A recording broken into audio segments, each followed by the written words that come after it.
next paper will be presented by Dr. Paul Norman, not Professor Harris. Dr. Paul Norman from CBDE Portland Down. Yes.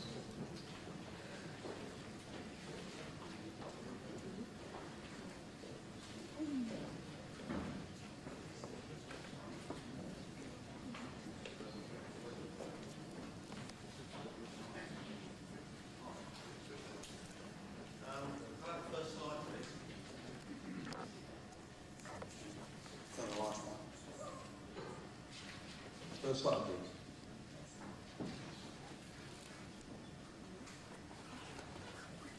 Good morning, ladies and gentlemen. I'm Paul Norman. I'm from CBD Portland Down.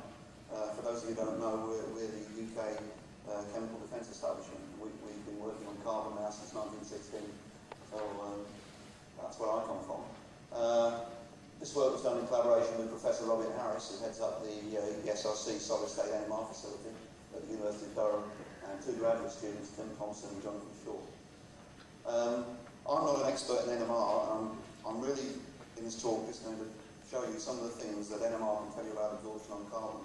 If you want details about the NMR experiments, you'll have to contact Professor Harris, because this is something very sophisticated. So I apologise at this point. Okay, if I can have the next slide, please. Right.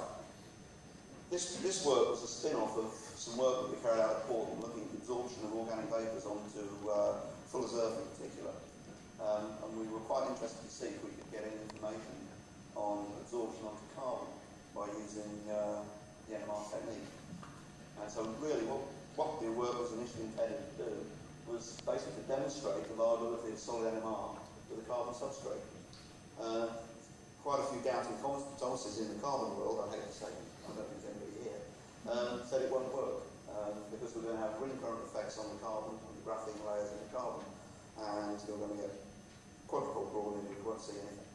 In fact, as you'll find out shortly, these ring currents are actually a big advantage because they cause subtle changes in the chemical shift, which enable us to actually determine something useful from the NMR spectrum.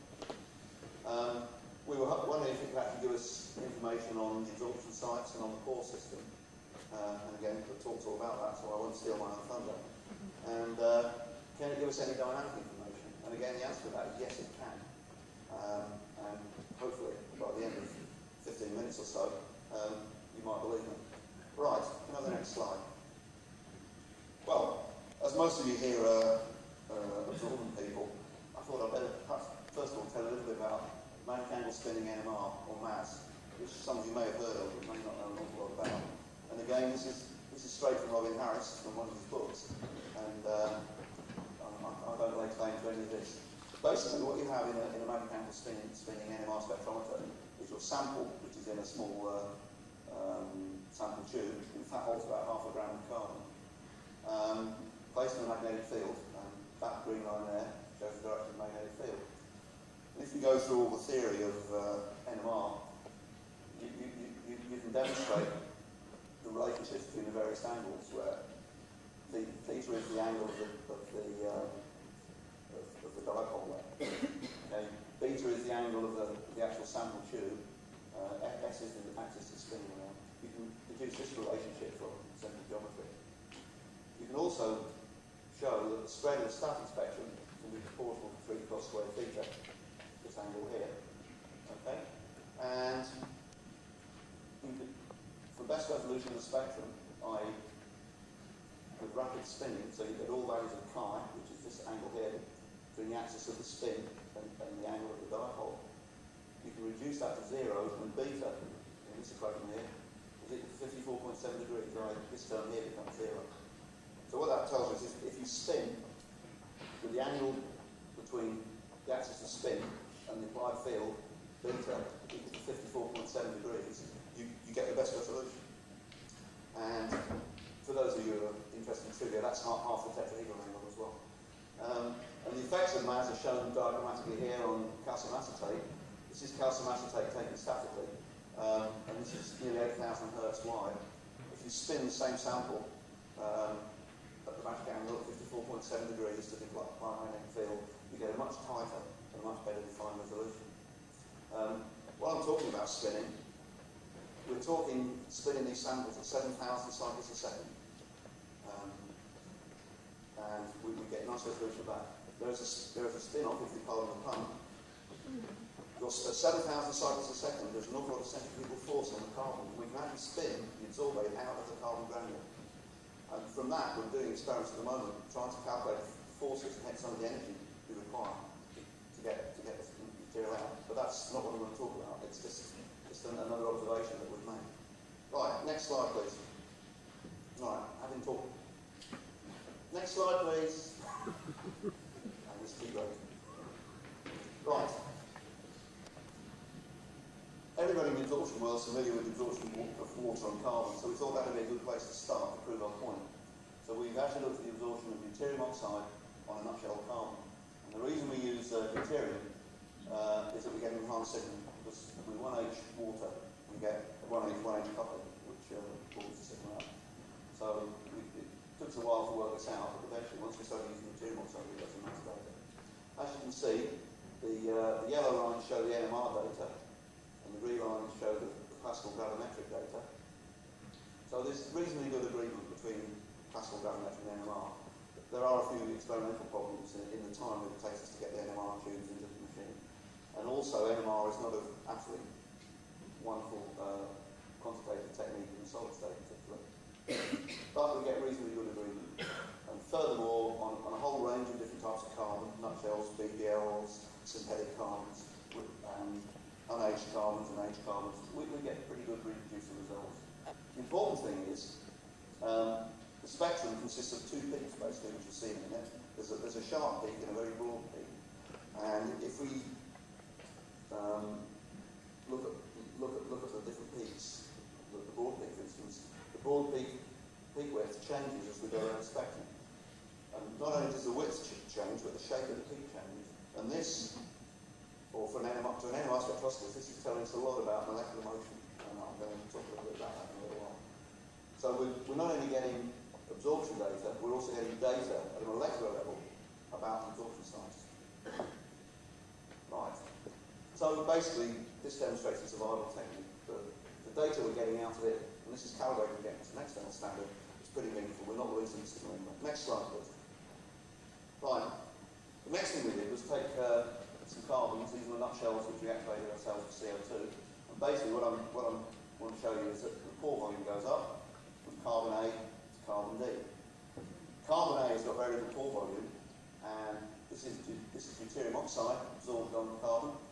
And this is a very sharp peak, almost identical to the deuterium oxide signal you get from free bulk liquid water.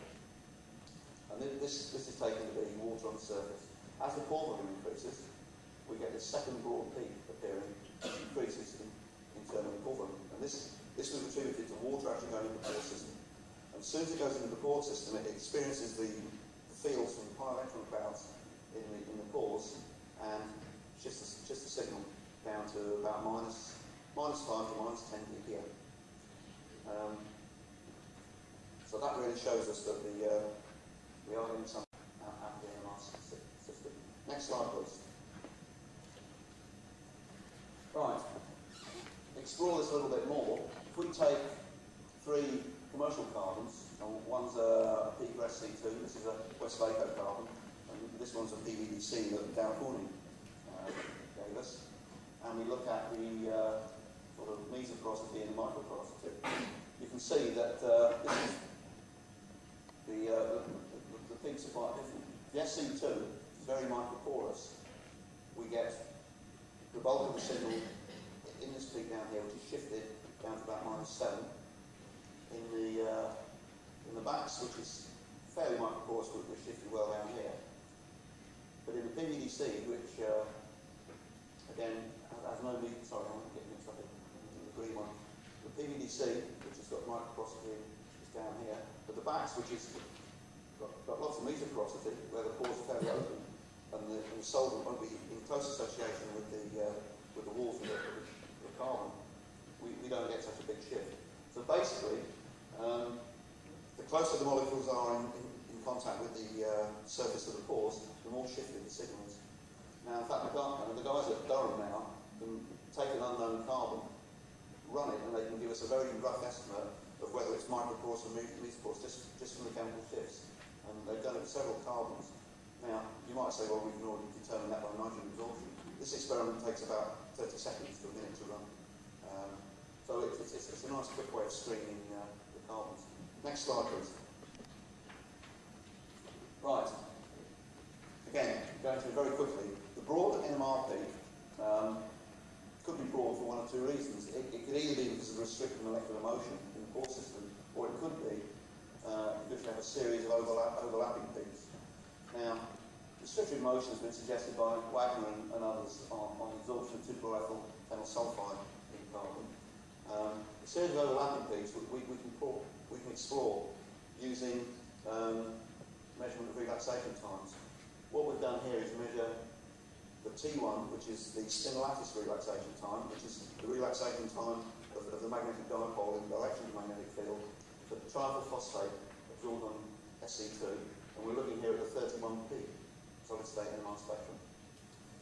And if the peak is actually made up of a series of little peaks as we go across the broad peak, i.e. we've got absorbed in different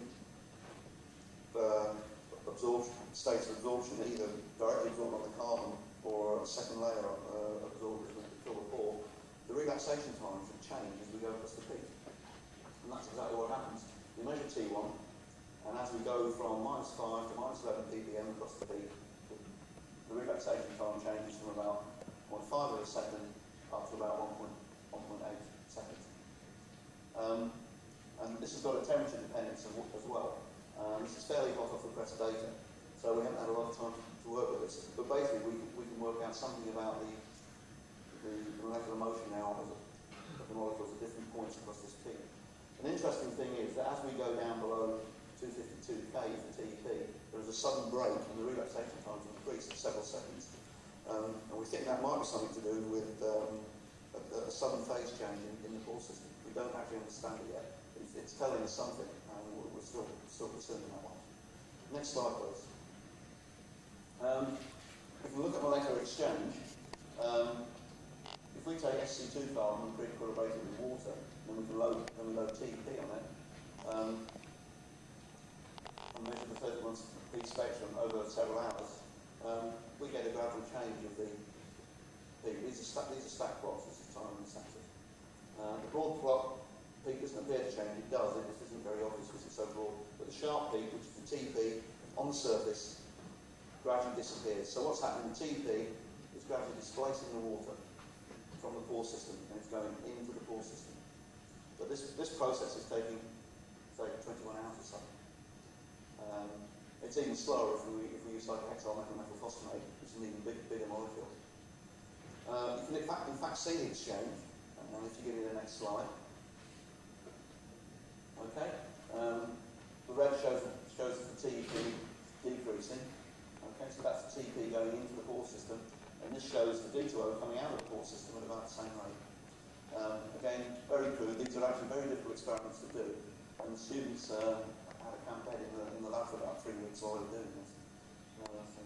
So TP is moving from the surface accessible sites, which is where it's first absorbed, into the pore system. If you monitor this gravimetrically, you don't see anything because, of course, there's no net weight change. So you can only see this by NMR. So we now have a possibility of measuring direct bulk transport in the pore system. We can draw exactly similar conclusions from reverse experiments as well. Okay, if I can have the next slide. We can also tell something about exchange between surface-bound water. And when I say surface water, I mean surface that's well clear of the pore system, and molecules that are in the right in the pore system. There's a technique in NMR spectroscopy, 2D NMR spectroscopy, which I won't go into. It involves a lot of clever pulse sequences, and there is a mixing time, which is basically a time delay between pulse 1 and pulse 2, which is at 90 degrees to it. And for this experiment, we had a 10 millisecond mixing time. The mixing time is an NMR phenomenon. I won't go into it here.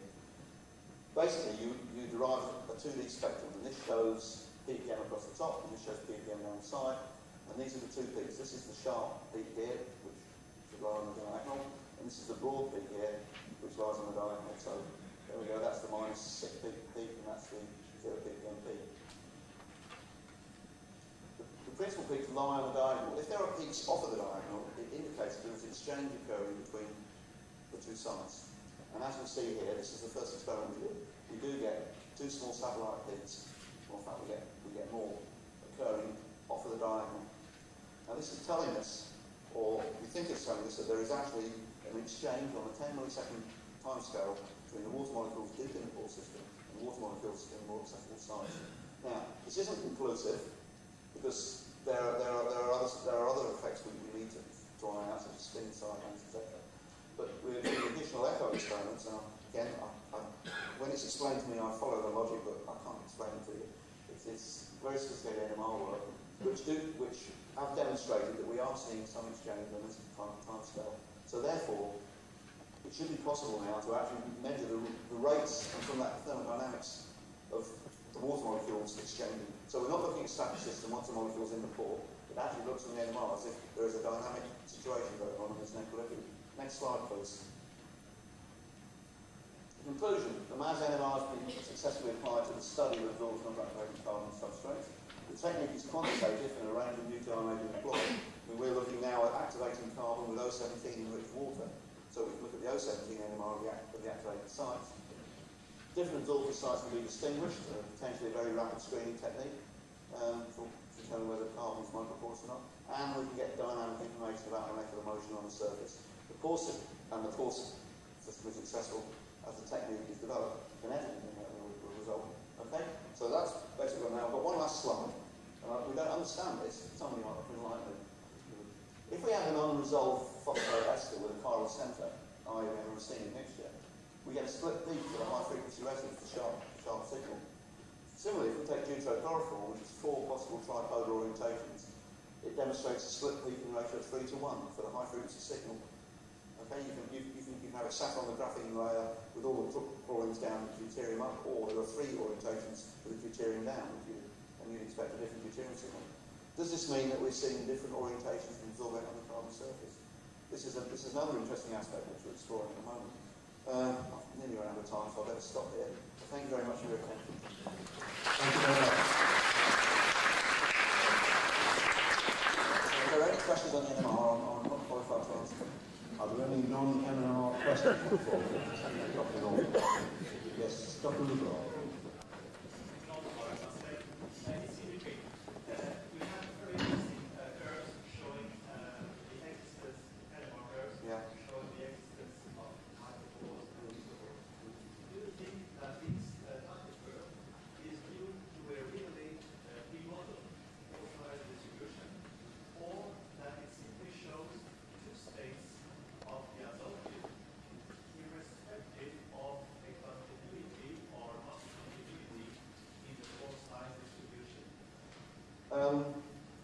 Difficult one. What it's actually telling you in physical terms is how close the absorbate is to the graphene surface, because it's these ring currents on the surface which are giving you the chemical shift.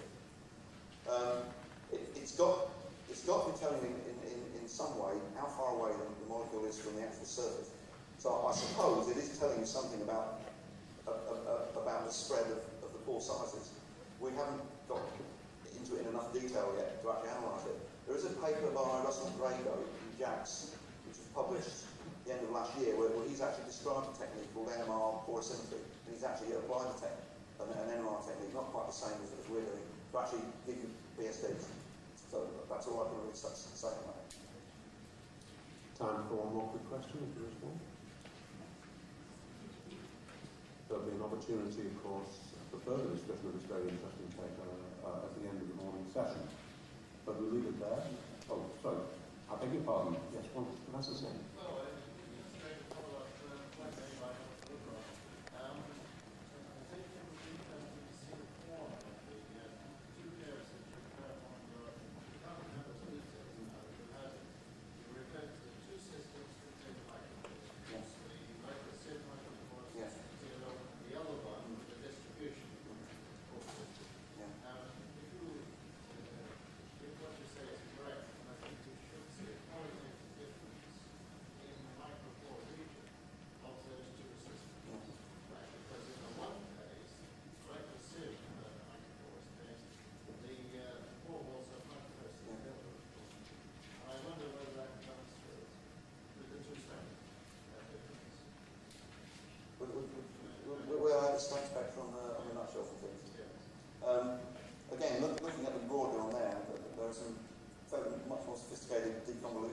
data they use on the NMR spectrometer, which I'll not fully up to speed with. That data again is sort of hot off the press, and but they haven't fully analysed the curve shapes yet.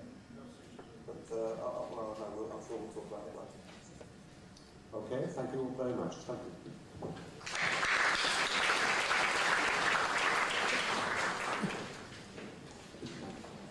Now come to the third paper